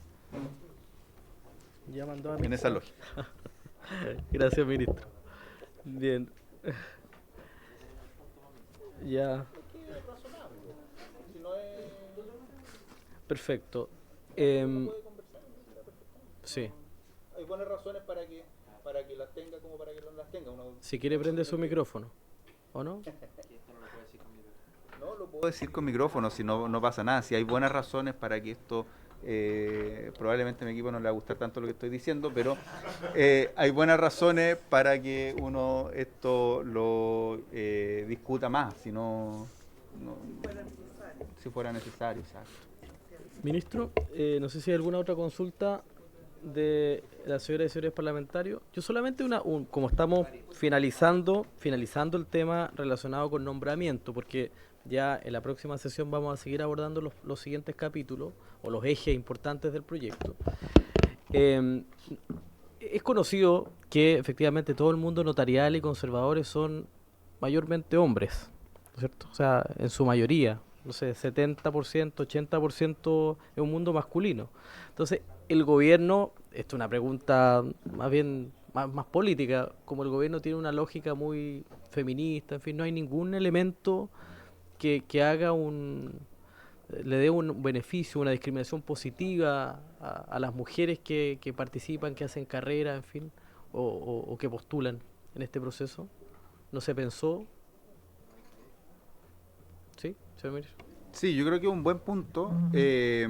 La lógica que hay detrás del proyecto es que esto sea lo más objetivo posible, e incorporar una regla de ese tipo habría que verla en el ámbito de la evaluación. Uno podría establecer una regla en la que, por ejemplo, en el caso de dos personas que están empatadas en puntaje, en vez de discernir conforme a que sea el abogado o abogada más antigua, sea derechamente, si es que son un hombre o una mujer, uno debiera decir la persona que es mujer va a ser preferida. Uno puede dar esa discusión. La lógica que está detrás del proyecto es que sea que sea lo más objetivo posible, pero eso efectivamente es una discusión que también se puede abordar. Bien. Bien. Para eso son estas sesiones, para plantear dudas. Bien. Entonces, no habiendo más consulta, le agradecemos al señor ministro, al señor subsecretario, a todo su equipo de asesores del ministerio, ¿sí? Por la presentación de este eje que tiene que ver con el nombramientos, y esto entiendo que es solamente el artículo 282, ¿no? De la página 11. Era 2. Perdón, 287, página 12. Página 12 del comparado. Sería bueno, señor secretario, que para la siguiente ahí nos haga referencia usted cuáles son los artículos que tienen que ver, por ejemplo, con inhabilidades que vamos a abordar en la siguiente sesión, y fiscalización y otros temas. Bien, muchas gracias, señor ministro, señor secretario, gracias a los asesores. Incidentes. Diputado Ilavaca. Presidente, aprovechando que está el señor ministro, el señor subsecretario, que tienen a su cargo además Gendarmería, la Corte de Apelaciones de Valdivia desarrolló la visita semestral de la cárcel de Valdivia en primer semestre y hizo una serie de cuestionamientos respecto al nivel de seguridad y otros temas más que vienen en un largo informe desarrollado por el ministro de la Corte de Apelaciones, don Samuel Muñoz Weiss. En términos de sobrepoblación, en términos del área de salud, en términos de seguridad, en diversos términos, ¿ya? Me gustaría conocer cuáles son las acciones que ha estado desarrollando Gendarmería de Chile, que está a cargo del subsecretario, respecto a los problemas graves que vive hoy día el penal de Valdivia. Y segundo, reiterar algo que le he dicho al ministro desde que era subsecretario. Yo encuentro insólito que, sabiendo los problemas que tenemos respecto al ingreso, primero el uso de celulares al interior de la cárcel, a la cantidad de pelotazos que existen, que hasta la fecha, y esto lo vengo planteando 3 años, ministro, más o menos, sean incapaces de instalar algún tipo de herramienta que impida los pelotazos en esa cárcel. y que se haya postergado por lo menos hasta no me acuerdo qué año la instalación de la anulación de señales telefónicas en esa cárcel en particular. Viene un proceso escalonado, me explicó el ministro, pero la cárcel de Valdivia no está considerada, cuestión que agrava con el informe que nos hizo llegar hace poco tiempo atrás, por lo menos llegó a esta comisión que es público, y yo se lo pedí especialmente al señor secretario, ¿ya? Y me gustaría por lo menos que desde el Ministerio de Justicia nos den respuesta en particular en materia de seguridad. Segundo, en temas de pelotazo y todo este problema que tenían con concesiones para poder hacer estas instalaciones. 3, que es un oficio que todavía no me responden y que dice relación con la guardia interna de la cárcel de Valdivia. Hoy día tenemos guardia interna que 3 funcionarios de toda la por hacerse cargo de toda la población penal, 3, ¿ya?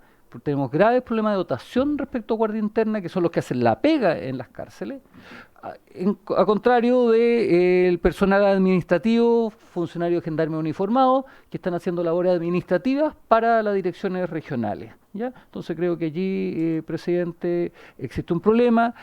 Cuando se abre la cárcel de Río Bueno, cárcel que también gestionamos y desarrollamos, y ahí debo reconocer el apoyo que tuvimos del actual ministro, ex subsecretario, para poder generar la apertura de esa cárcel.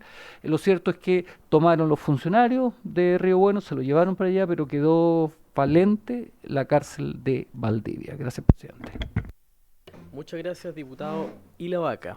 Le voy a ofrecer la palabra al diputado Longton, y luego al ministro, aprovechando que está presente. Eso, Ya lo había despedido, pero... Sí, presidente, muy breve, aprovechando también que está el ministro.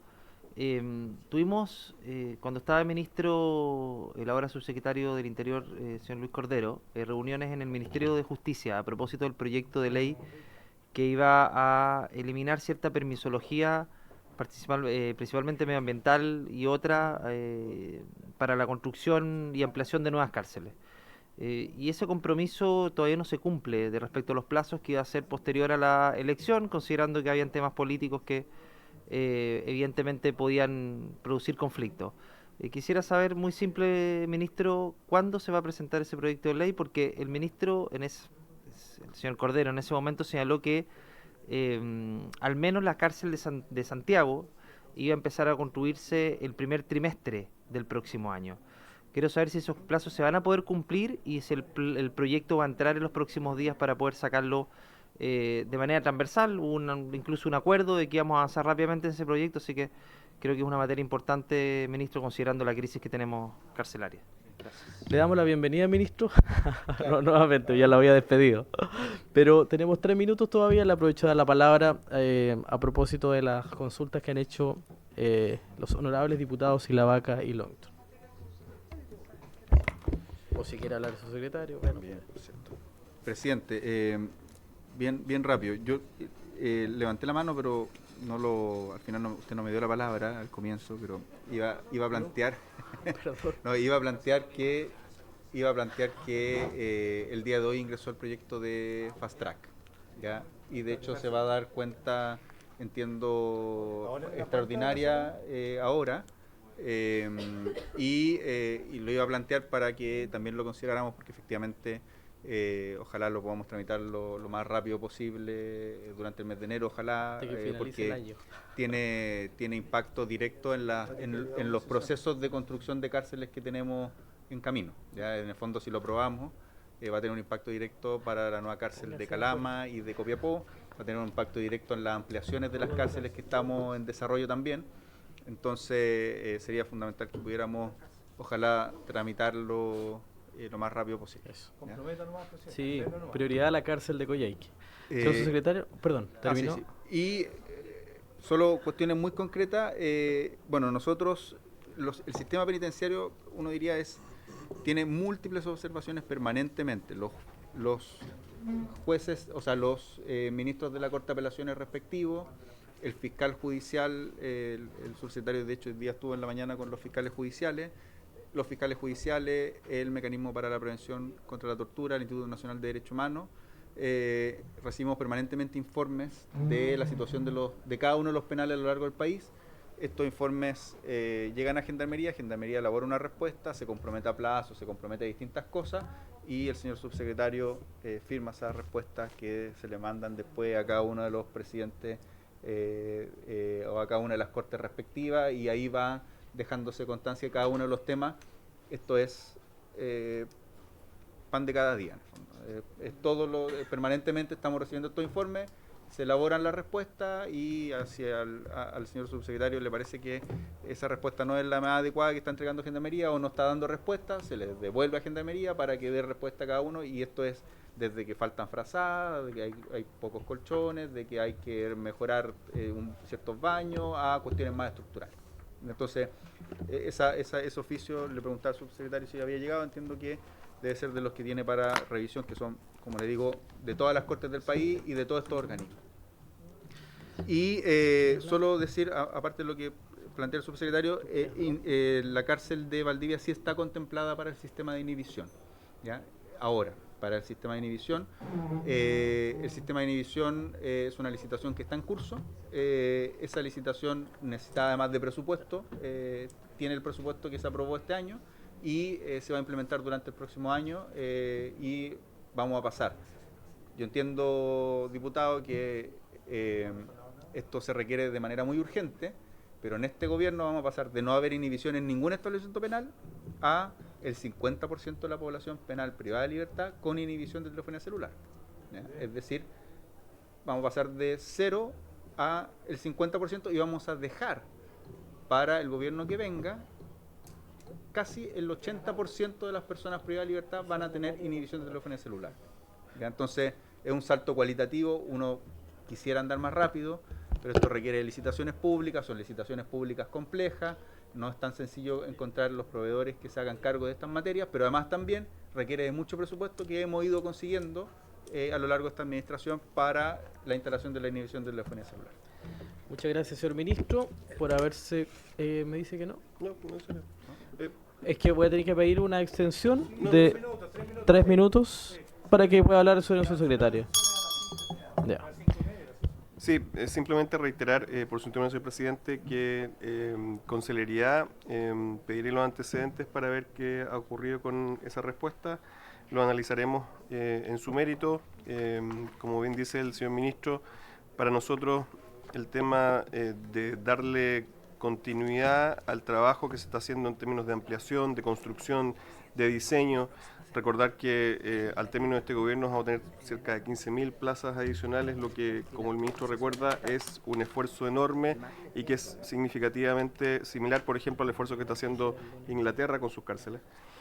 Señalar también que desde el punto de vista del el relacionamiento con Gendarmería, constantemente estamos monitoreando diariamente y varias veces al día las situaciones, y este tipo de situaciones para nosotros es algo que tiene prioridad en el trabajo de la subsecretaría y en el trabajo también del ministerio, entonces reiterar eso.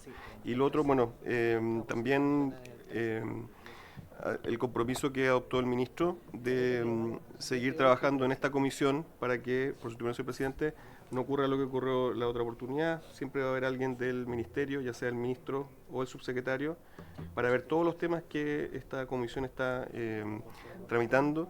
Y también entiendo que hay algo que eventualmente tiene que ver con lo del diputado de la Vaca, que es el proyecto de ley pelotazo, que también puede ser revisado acá en la comisión. No, está en segundo trámite. ¿Está en segundo trámite? Sí, ya pasó por primer trámite. Ok, pero que en el fondo tiene ahí también un impulso que ofrecer, porque fuera del tema estructural, ¿no es verdad?, de las acciones concretas, hay ahí un tipo penal que debe reconocerse para, evidentemente, desincentivar este tipo de acciones. Así que muchas gracias, señor presidente. Muchas gracias. A propósito de estos proyectos tan importantes como el tema de pelotazo y otros que están en segundo trámite, nosotros acordamos al inicio de la sesión ahí que nuestra secretaría nos puede hacer un detalle a propósito de la solicitud del diputado Ilavaca, en qué etapa va la tramitación de los distintos proyectos que han salido aprobados de esta comisión. Y creo que es importante hacer la revisión también para que tengamos el feedback con el Ejecutivo respecto de proyectos que son importantes, que a veces duermen más de la cuenta en el Senado, ¿ya? Así que, bien, muchas gracias por haberse cumplido el objeto de la sesión. Se levanta.